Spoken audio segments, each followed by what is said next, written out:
nice girl at school who... Please, just... Ew! He interrupted. His voice was shaking, and his eyes... Ew. Gosh, I can never forget the look in his wide, desperate eyes. I want you to see how much I love you. The word made my stomach turn. My hands trembled as I took the box and opened it. Instead of a ring, I found a human molar. Coolmanrareさんじゃない? Thank you, ありがとう. Alright guys, it's your boy Coolmanrare here, back again on another video. Just want to let you guys know, man, before we start the video, happy Valentine's Day, man. I know you guys are probably with your boyfriend, your girlfriend, so forth and whatnot, probably watching this video right now. I just gotta ask, do any couples actually watch Coolmanrare? Because that would be such a vibe, man. Ew. But we're gonna be watching some Valentine's Day themed horror animated stories, and make sure to sit back and relax, guys, and just know that if you guys have Valentine's, it's okay, man. Your boy, I'm here, right here, man. I'm right here. And let's just get straight into the video, man. Here we go. Alright guys, this is gonna be our first story, man. 3 true Valentine's Day horror stories animated. Just pick the second one. It's gonna be a 20-minute video. Everybody buckle up, bro. Hope you guys enjoy the video. I don't know if I will, but here we go. Last year on Valentine's Day, I'd planned... Oh yeah, and before I saw the video, I just want to let you guys know that I had to literally edit the audio in for the previous spooky horror marathon. I was about to say SSS. Ew, it's not Corey. What I'm trying to say is that I literally had to put in the audio for it, man. Like, I literally had to download the horror videos and then just slap it on, because I didn't even know the headphones audio wouldn't even be captured. And this whole surprise for my wife, different, Sarah. I'd get home early, give her flowers, and we'd have dinner somewhere. But my tire blew out on Highway 47, with nothing but empty cornfields stretching out in every direction. I tried calling her, but my phone kept losing signal. I looked around and saw this weak yellow glow cutting through the darkness. I squinted to realize it was a tiny house standing alone in the middle of a cornfield, maybe a quarter mile off the road, and the yellow glow was actually its porch light. I didn't have much of a choice. It was past 9, freezing cold, and I hadn't seen another car in over an hour. I walked across the field toward the house. The corn was dead, with brittle stalks crunching under my feet. The closer I got, the more I could see that the house was old, with paint peeling and shutters hanging crooked. But there was music coming from inside, like when an old classic with too much saxophone. I knocked on the door, and a woman answered. She was wearing this beautiful red gown with her hair done up and makeup perfect, like she was going to some fancy party. Oh. She looked surprised to see me. Can I help you? I'm so sorry to bother you, ma'am. My car broke down on the highway, and my phone's not getting service. Would it be possible to use your phone? She smiled. Of course. Come in. It's freezing out there. I stepped inside and immediately felt like I'd interrupted something. something. You know what they say? Don't judge a book by its cover.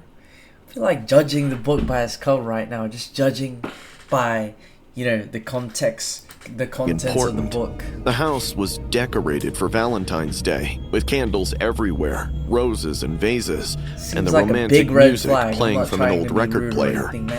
A man was sitting in an armchair in the living room. He was wearing a tuxedo, but it looked old and worn. He was staring at me with this expression I couldn't quite read. That's his like he was annoyed that I'd interrupted his night. Yo, the woman gestured down a hallway, saying the phone was at the end. I kept thanking her while walking behind her. Martha showed me to a room with a landline and told me to take my time. She left. Shortly after, I could hear the couple arguing. "You always do this!" Harold was getting louder. "You always ruin our fun!" I'm not ruining anything. How do you even know his name? He'll be gone in 5 minutes, Harold. This was supposed to be special. Just us. I called Sarah and got her voicemail. I told her the car broke down on 47 and that I was okay, but really late. I hung up and turned to leave. but froze when I saw the warped shadow that had crept along the wall beside me. I looked over my shoulder to find the adjacent door standing half open, light spilling through the gap, casting a human outline across the plaster. I moved closer, heart pounding, and peeked inside. It was a bedroom, and a woman was sprawled on the bed, dressed in a red gown. It was the same one Martha had worn. She was face down, a knife buried between her shoulders. The blood had long since dried, rust brown, stiff against the sheets. My brain couldn't process it. You shouldn't have looked. A voice whispered in my ear. Terrified, I turned to find Harold inches away. You ruined it. His eyes looked dead. I wanted tonight to be special. Look at his My heartbeat picked up. Without thinking, I bolted through the hallway, past Martha, who was still smiling in the living room, out the door and across the cornfield, while the dead stalks whipped my face. I got to my car, locked the doors, and sat there shaking. I tried calling 911, but had no service. That's a bad idea. Every other second, I kept glancing towards the house. You can't even drive your car. Suddenly, a woman in red rose from the cornfield 20 feet away, standing and staring at me. I blinked, and she was gone. She appeared again. This time, she was closer than before, and she was smiling. I screamed. Why does she look like that, though? My eyes started watering as it kept happening. Every few seconds, she'd rise up, closer and closer, before disappearing. Why is she I sat in that car for 2 hours until the highway patrol drove past. The officers asked if I was okay and said I looked like I'd seen a ghost. I told him there was a house in the field and that a man had killed his wife, that I'd seen her body. He looked at me like I was crazy, but radioed it in. More cops came and I took them to the house.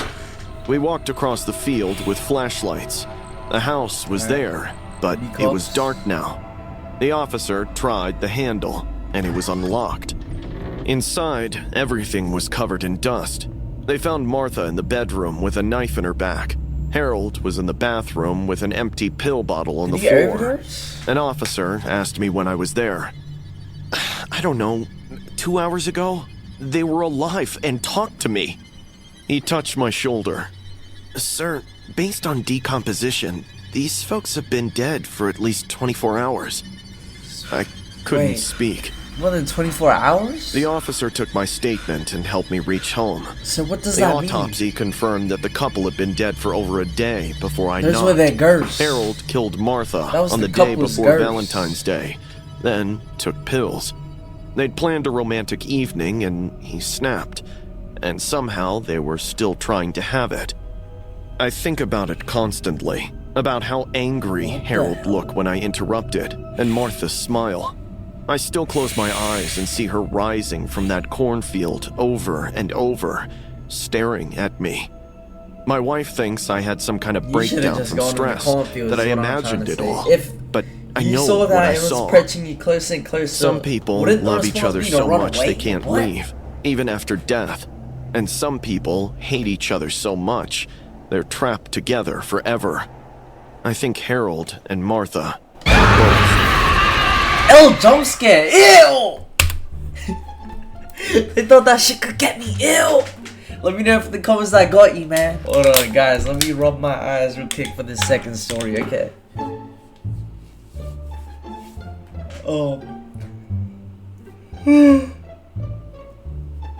I gotta say that this story, man, it was okay, but I just don't really know why the main character just didn't, you know, go in the cornfields. I thought it was kind of stupid of him to just stay in the car. If the car's not even running and someone catches you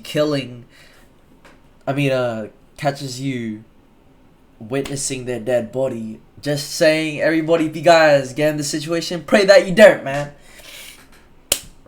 You guys gotta run.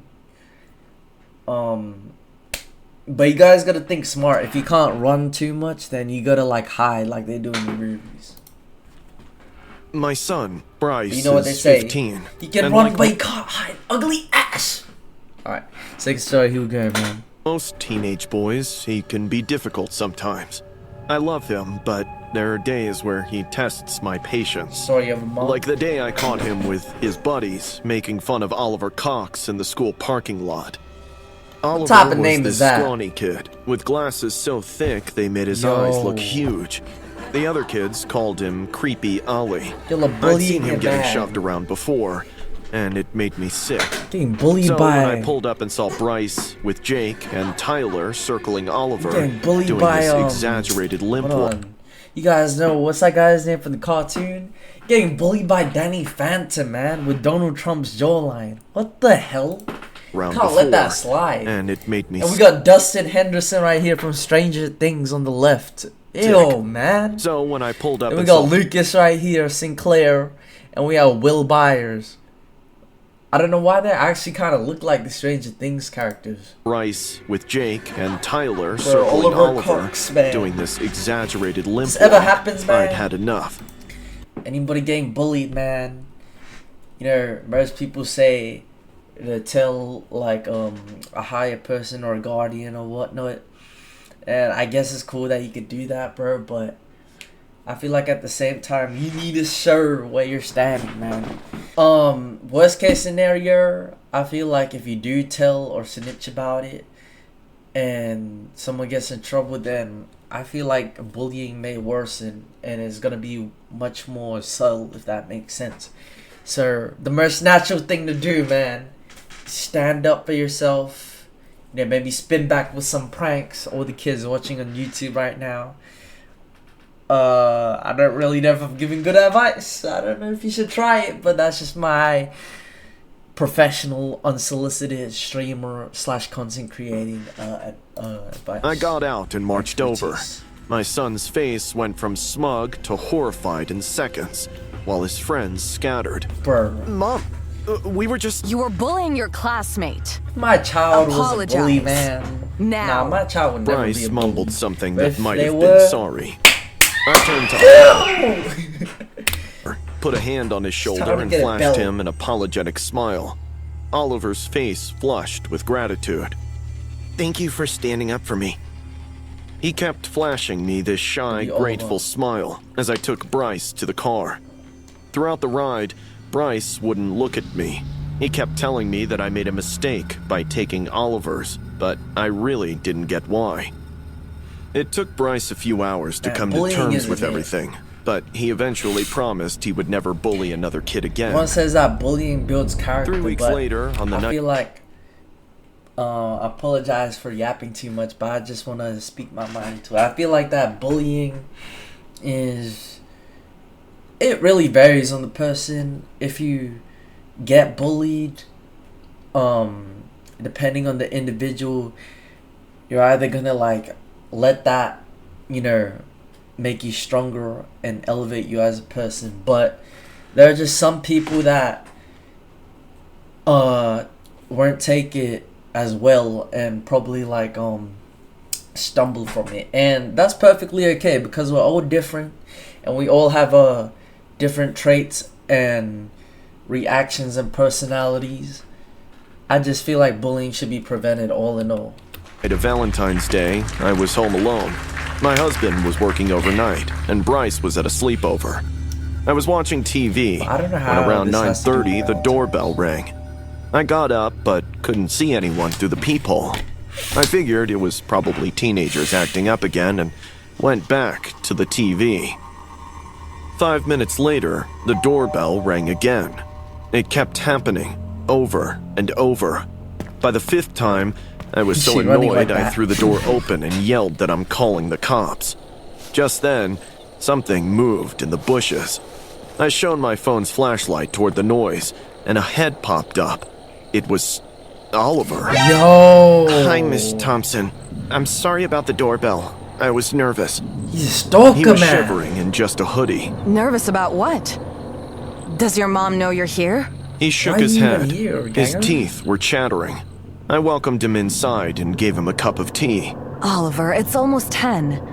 What's going on? I had to see you. Why? Did something happen? He set down the cup and stood Oliver, up, what's your then game? dropped to one knee. I laughed. thinking he was joking. Yo! He wasn't. Yo! Small velvet box. Mrs. Thompson? Is that what I think it is? Florence? Will you be my Valentine? Yo! The smile vanished from my face. Oliver, man! Oliver, I You think gotta you're gang her. confused. I'm a 42-year-old married woman and your classmate's mother. He likes mom. I'm sure man. there's He a likes nice girl milfs. at school who... Please, just... Ew! He interrupted. His voice was shaking, and his eyes... Ew. Gosh, I can never forget the look in his wide, desperate eyes. I want you to see how much I love you. The word made my stomach turn. My hands trembled as I took the box and opened it. Instead of a ring, I found a human molar, roots still attached, what the hell? edges crusted with dried blood. I shrieked and dropped the box. It hit the kitchen tile with I a think sharp that'd be like crack. a ring. Oliver, what the hell? His smile widened, revealing the gap in his back teeth where the molar should have been. His gums were still oozing blood. I pulled it out myself, he said, as if proud. Oliver, you need help.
This isn't... It is love, he shouted. You were nice to me. You stood up for me. That means you care. You have to be my Valentine, Florence. Yo, you must. she shared He grabbed a plate shred- and hurled it at the wall. slightest It shred shattered. of Oliver, attention. stop! I love and you. compassion. Tears Should never and snot escalate to ran that. down That's his not face. love, man. That's he swept obsession. everything off the counter. That's The obsession, coffee maker, Oliver. utensils, and knife all crashed to the floor. He started tearing off the walls. Why won't you love me back? What's wrong with you? Ew, this He mess. started hitting his head against the wall. Blood started oozing out and dripped on the Little floor. AI I'm script. so stupid. Nobody wants me. I dialed 911 with shaking hands and told them there was a 15-year-old having a breakdown in my kitchen, destroying things and hurting himself. Oliver collapsed, sobbing and pounding the tiles with bloody You hands. should run away. The cops arrived quickly. 2 officers came in and slowly approached him while he rocked back and Oliver forth likes on the milfs, floor. man. Oliver looked up at me. His face was a mess Blood, of tears, snot, Sweat, and blood. snot, and tears. They got him up and walked him outside, Blood, sweat, and where his tears. parents had just pulled up. His mom was sobbing, and his dad looked like he'd aged 10 years. They kept apologizing to me, while Oliver stared at me from the back of the police car with that same unsettling smile. Oliver is a creep. The next morning, the principal called and told me that Oliver why they had been bullied him? admitted for psychiatric evaluation. This wasn't the first incident. That's why they bullied Oliver, Last man, year, 'cause he's a Miss creep. Rodriguez broke up a fight where he was being bullied. A week later, he showed up at her house at midnight with roses and a 10-page love letter. When she rejected him, he had a breakdown in her yard. Anyone who showed him kindness became an obsession. His therapist said it was severe emotional neglect at home, that any positive attention triggered this reaction. I hung up and just sat there in my destroyed what if a man kitchen, did that? staring at that tooth sitting in the velvet box on the floor. A 15-year-old ripped it to prove he loved me. I did the right thing that day in the parking lot. I know I did. But sometimes doing the right thing comes back to haunt you in ways you never imagined.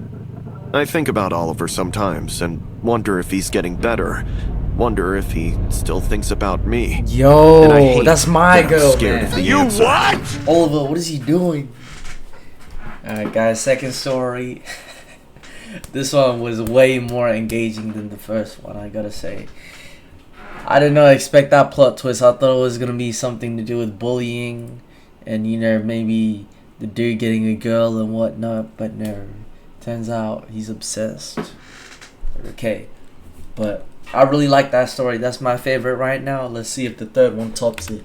I was 23 and hated going home, which like already sucked for about a dozen reasons.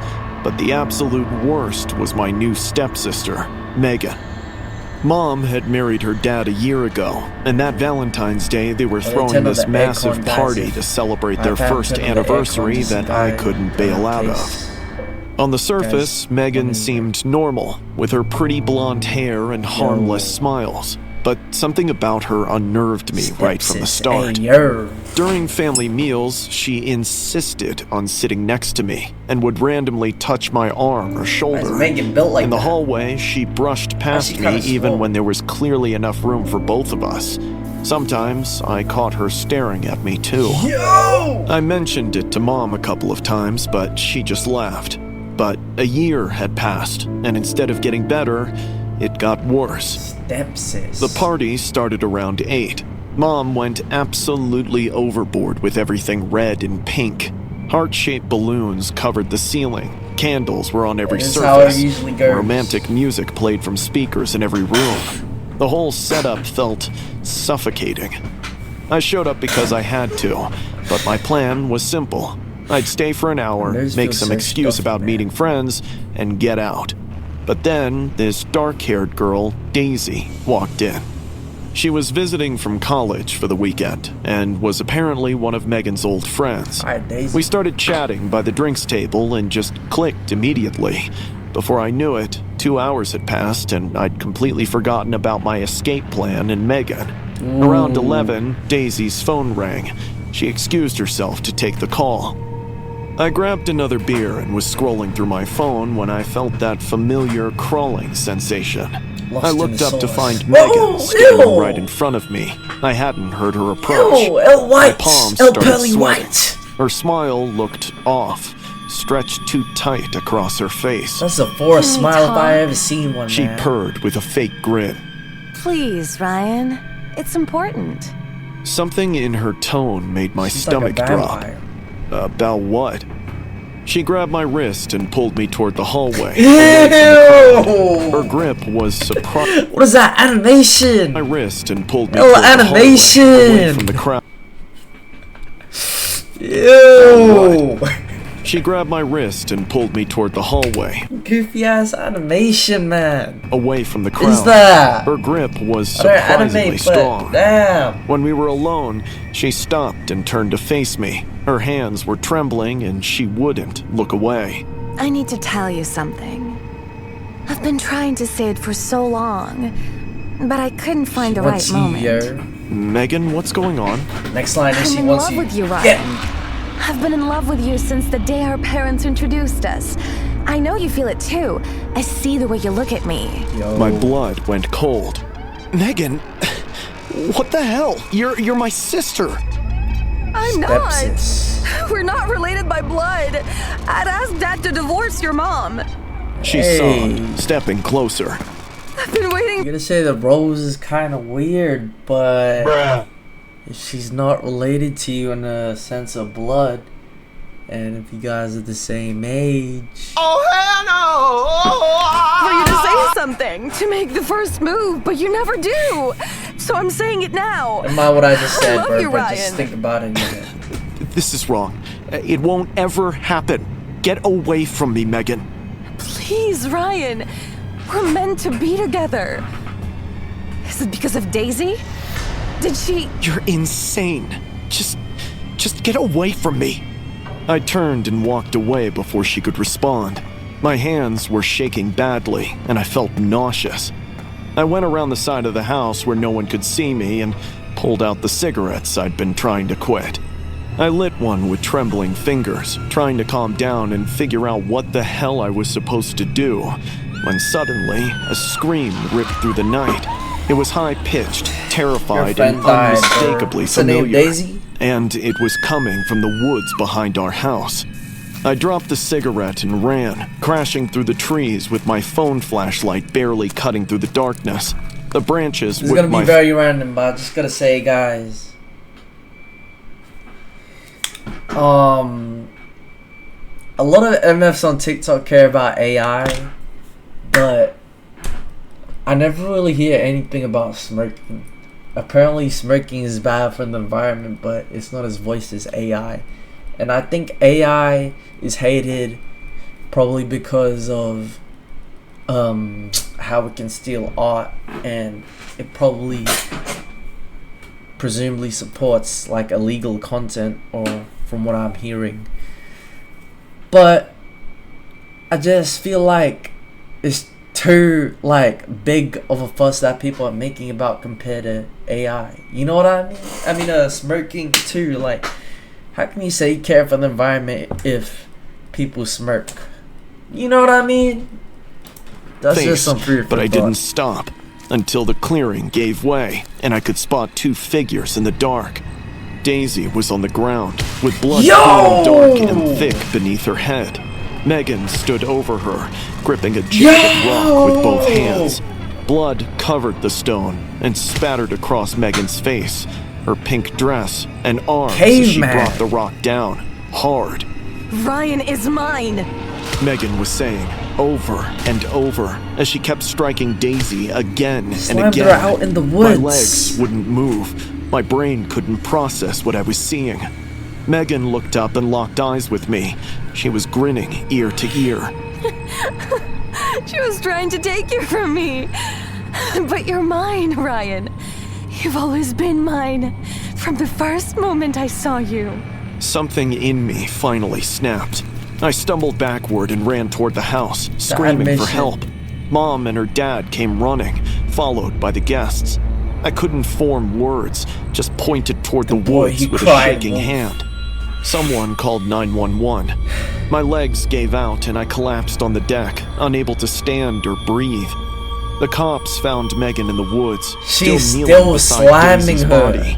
She didn't resist arrest, just kept repeating the same thing over and over. Ryan is mine! Daisy died before the ambulance arrived. That was 6 months ago. Megan's awaiting trial right now. There's been psych evaluations, competency hearings, and endless legal proceedings.